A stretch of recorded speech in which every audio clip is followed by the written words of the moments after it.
Welcome to the City Current Show, powered by Higginbotham Insurance and Financial Services. This show focuses on sharing good news and powering the good in our community. Now here's your host, City Current CEO, Jeremy Park. Welcome to the City Current Show, powered by Higginbotham. I'm your host, Jeremy Park. We're always honored to bring you inspiring stories of individuals and organizations making a difference and powering the good. And in this case, we're talking about personal brand, reputation, trust, and so much more. We're honored to have with us AJ Vaden, co-founder and CEO of Brand Builders Group. She's also a guest speaker, a best-selling author, a podcast host, and so much more. AJ, how are you doing? I'm doing a lot better after listening to this opening. Your enthusiasm is contagious. So I'm doing a lot better now than I was 30 seconds ago.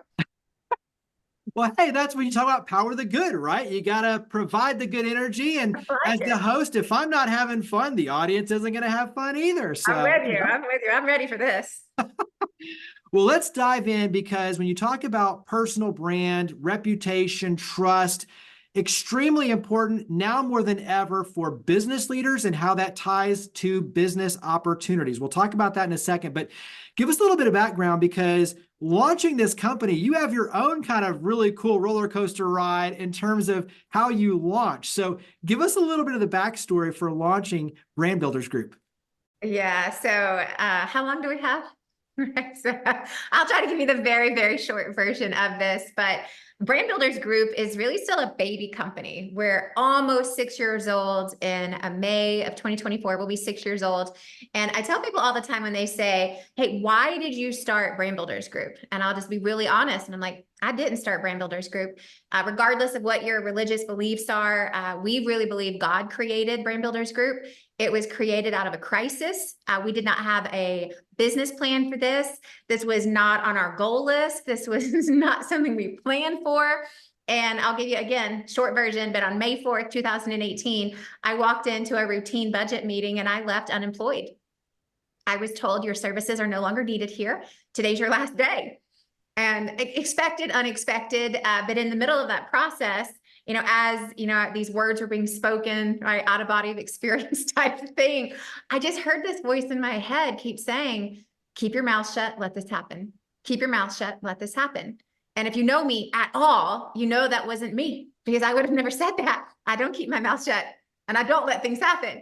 I'm a very type A, like get things done, high D personality. And when I was walking out, there was this feeling of both terror and relief. And what I really learned is that over the past 10 years building the former company that my husband and I were a part of, I didn't have the courage to leave when I knew it wasn't a fit for me anymore.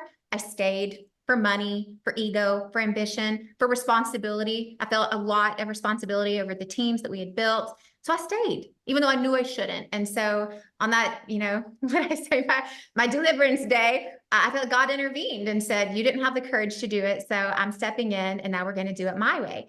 And 48 hours later, an acquaintance, not a good friend, an acquaintance, his name is Lewis Howes. He's a renowned podcast host, top 30 podcast in the world. And he reached out and we hadn't talked to him in years. And he said, hey, I don't know why, but you and Rory, my business partner, my husband, have been on my mind. And I think that you guys could help me with something. And we're like, well, we got a lot of time on our hands. Our schedule is open. Well, what is it? What is it? And so less than a week later, he flew to Nashville, Tennessee. We spent 2 days in our basement and planning and talking and prioritizing about his brand and his reputation and his focus and his heart and his audience. And at the end of those 2 days, he said, this is your business. This is what you guys are meant to do. This is it. And we're like, no, this isn't it. This is not our business. We're just helping a friend. Well, fast forward 2 weeks, we sold our first client. 1 month later, we were fully incorporated. And now 6 years later, here we are. And it really was, and I think the genesis of the company really is what we stand for. It's like when everything else falls down around you, when everything else falls apart, do you still have your reputation? Because if you do, you can build back, and you can build back faster and bigger and better. But if you don't, well, then it's a catastrophe. Then it's a crisis. But this was an opportunity. This was an opportunity to reset and do the things that we were designed to do. And because we luckily had a pretty well intact reputation, we were able to do it better, faster, bigger. And that is how Brand Builders Group is here today. And so now you've got an amazing team. One of our good friends is on your team, Matt Lyles. And so talk about what you do, where you are today. You've built many different 7- and 8-figure businesses as a part of this too. So give us an overview of Brand Builders Group.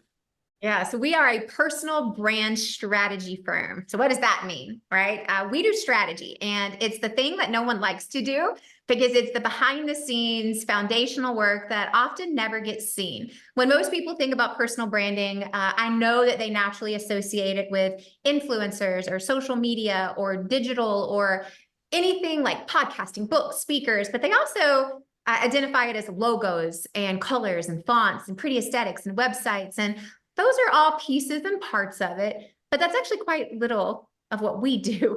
We do the part that is the nitty-gritty foundational work that is hard, which is why people like to skip it, because you don't have a pretty website to show for it at the end of our work. But we like to say we are the architectural blueprints for your life, for your brand, for your business, when it comes down to answering these questions, which are, what problem do you solve for the world? How do you uniquely solve it? And only the way that you can, because you are you and no one else is. Who do you solve it for, right? That group of people you were meant to serve. And how do you make money doing it? Right? And those are the 4 foundational questions that we really answer at the beginning of the journey at Brand Builders Group. And we do serve a large group of people who are in reputation-based businesses. Everyone. So everyone is in a reputation-based business because reputation matters. And, we've all heard that old saying, oh, your reputation precedes you. And in fact, it better.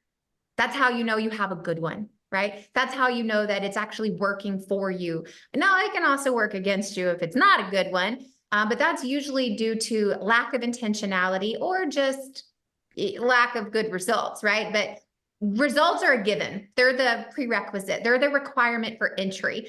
We don't help you get results. That's your job, right? It's like once you have good results and you do good work, then we're here to help amplify that and multiply that and position it in a way that helps you live into your calling and your purpose and to give back.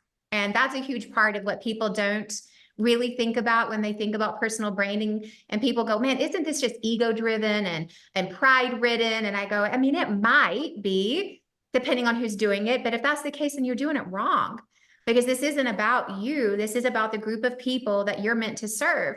And there is a group of people or person that needs you, that needs what you do in the way that only you can do it. They need to hear what you have to say, and they need to hear it from you. And our job is to help formulate that, position that, bring that up, create content around it, and then help create the mediums in which you can deliver it. So that's what we do. See, and you're speaking my language, purpose and, opportunities to connect and give back and volunteerism, building trust. We say all the time, you're in the trust business. We're in the trust business. So reputation, all of these, lead us into why is this so important? Because one of the big trends I think around, especially with where we are corporately, personally, but is the fact that people are looking at the individuals. They want to see the founders, the co-founders, the CEO. They want to get to know them personally. They want to see behind the scenes. So it's not just the corporate brand, it's the personal brand that drives the success for the company. And that's a big trend. So why is personal branding so important now more than ever? Yeah, so we actually led the first ever national research study on the state of personal branding. It's called Trends in Personal Branding. If you care to go download a copy, they're for free. You can go to freebrandstudy.com, freebrandstudy.com. You can download a copy, get all of these data points, because I'm going to cover like 2 and there's 80. Right. So here are the biggest things is that we did this nationwide research study. We partnered up with a Center for Generational Kinetics to run this study. And we split all of the study pieces by different generations. So baby boomers all the way down to Gen Z. And we wanted to know that because we know that this is going to have different impacts and effects based on your different age categories.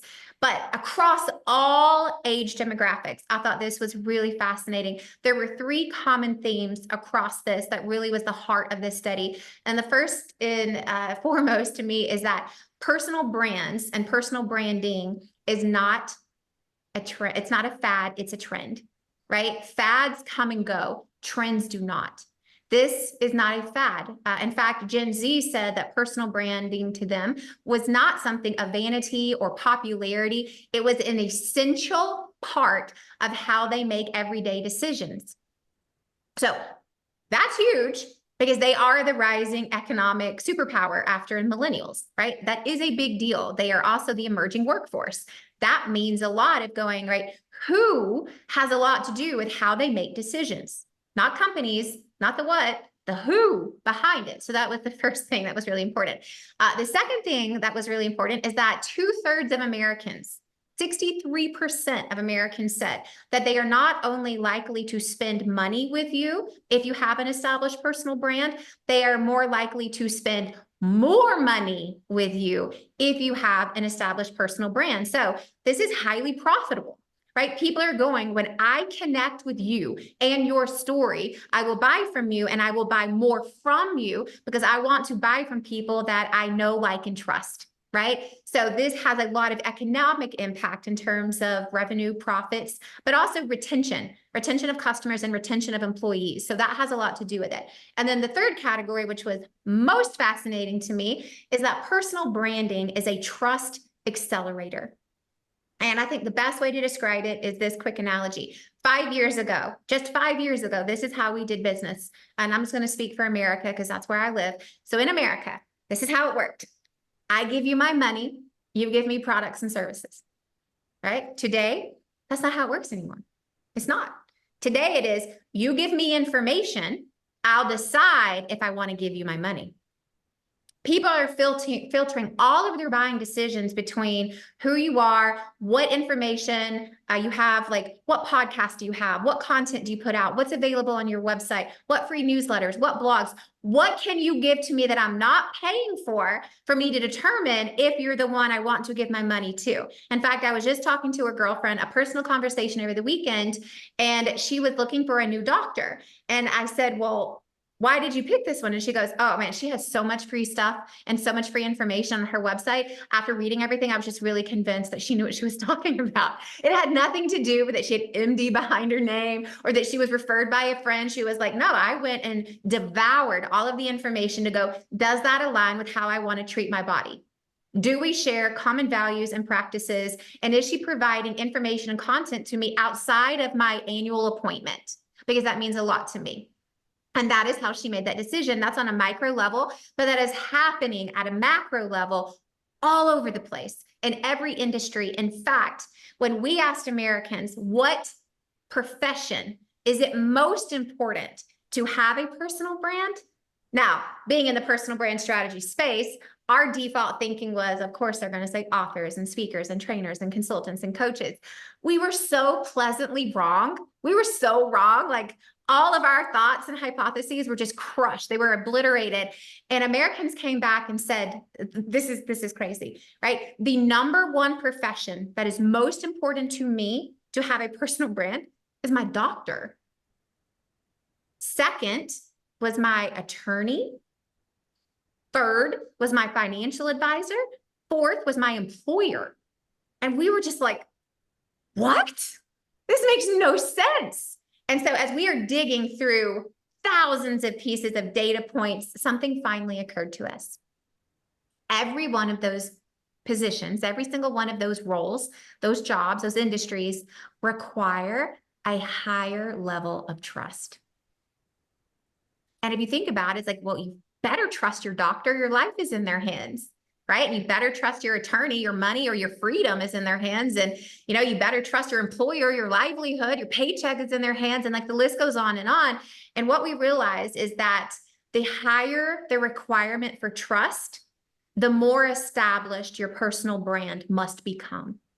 Right? And so if you are in a trust-oriented, reputation-based, word-of-mouth business, which regardless of what we'd like to believe through digital marketing, that is still how most business is done today. Word of mouth, referral, reputation, that is still how it happens.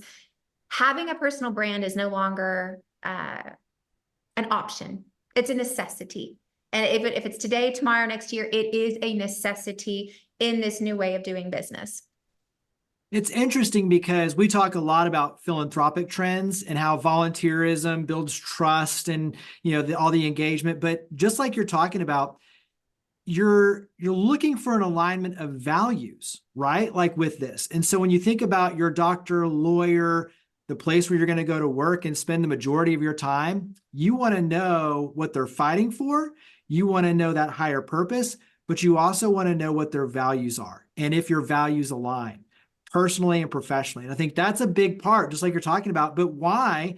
Like you said, this is not a fad. This is a trend that will be ever growing in the future. And I think it does, when you talk about why this is so important, it puts it in perspective. But it also, too, for companies that have just kind of put out the corporate marketing, it's like, we're going to have to really rethink how we connect with our audience, our customers, our team members, to be able to create these opportunities and sustainability in the future. So you all have the reputation formula that ties into all this. Talk about the reputation formula.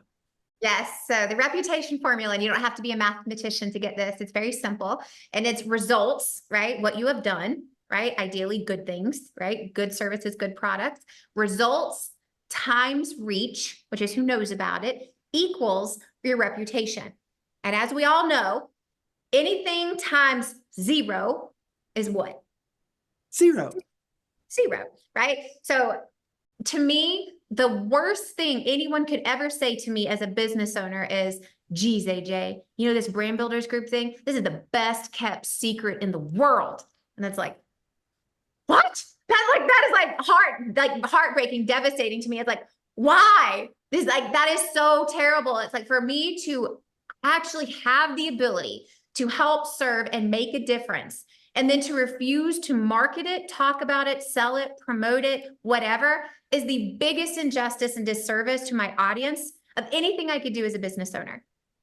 It is.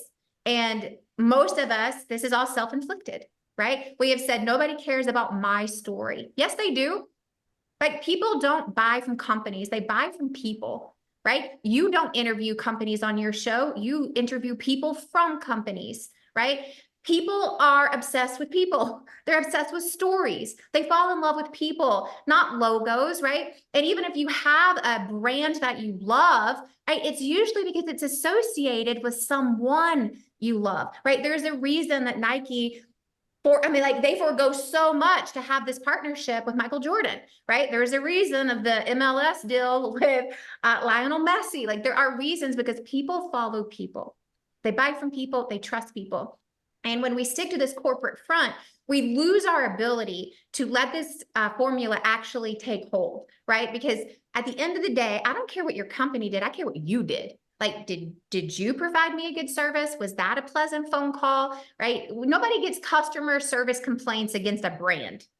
They get customer service complaints against a person that represents the brand, right? And so results are things that you have on an individual basis, but you have to multiply that by how many people know about it, right?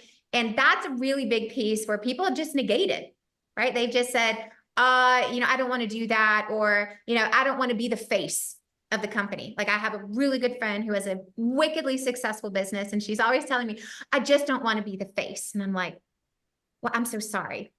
You don't get to have that choice. You are the face. You are the face behind the business, and people want to know who you are and why you do this and why you do it the way that you do. And the more that you can step in and realize that what you say matters, and your public presence actually helps influence other people's buying decisions and retention decisions, right? Well, I'm going to stay with you. Here's the best way that I can recognize this in my own life, is that when I know the people that I'm doing business with, I am much more likely to forgive the little things that go wrong. But when I don't, I am much quicker to leave, because I have no ties to you. I have no relationship to you. I'm just like, I'm out of here. But if I know you and I like you, and you know me, and hopefully you like me, I have a lot more bandwidth to allow the little things to just slide, right? Okay, well, you didn't get back to me when you said you would, or, this. And those are little things that can turn into big things. But when there's an established equilibrium of trust and knowing, then there's a lot more capacity for the little things not to be as disruptive if it is void. And if there is nothing there, everything is transactional. Everything becomes a commodity. You are what decommoditize your business. Yeah, very, very well said.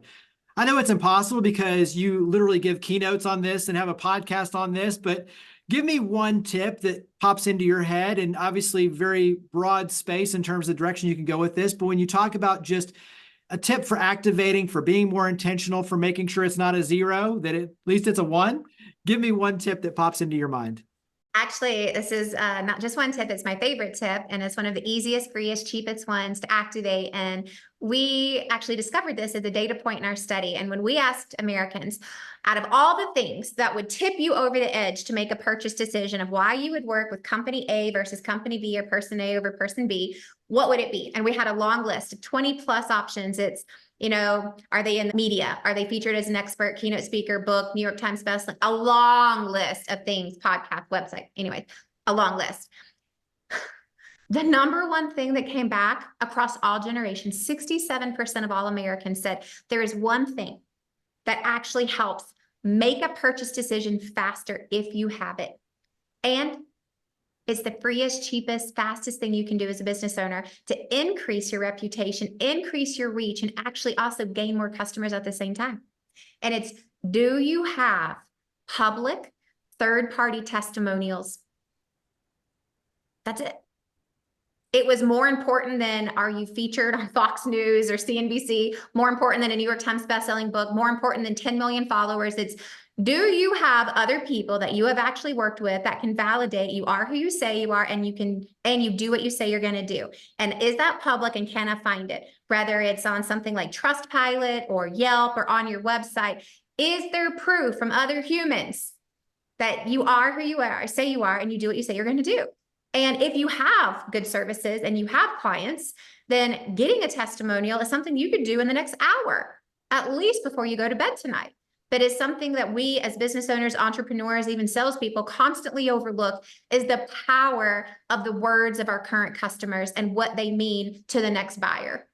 Awesome advice. I love it. This is one of those conversations we could go on for hours, but let's go ahead and wrap up. Where do we go to learn more about Brand Builders Group? How do we carry this conversation forward? You have a ton of free resources. You've already mentioned one in particular, but go ahead and talk about where we can go to carry this conversation forward. Yes, well, we would love to carry it forward. And I would say the best place to go is brandbuildersgroup.com. That's our home website. As Jeremy mentioned, on that, we have an entire tab at the top that says free resources. We have webinars, masterclasses, PDFs, download. We have boo-koodles of stuff. And at brandbuildersgroup.com, there's also a link to our podcast, the Influential Personal Brand Podcast, where myself and my husband and business partner, AJ Vaden, are doing topics twice a week, every week, on how to build and grow your personal brand. Love it. Well, AJ, thank you for all you and your amazing team are doing to power the good. Thank you for coming on the show. This was awesome. Thank you for having me. Higginbotham Insurance and Financial Services is proud to power the City Current Show. We're a people-first company that protects what matters most, the families, businesses, and trailblazers that keep our community going. As one of the nation's top independent insurance firms, Higginbotham is a single-source solution for business insurance, employee benefits, HR services, and personal insurance that's customized for you. We're here to serve you, the people you care about, and your community. Call 866-377-1959 or visit higginbotham.com.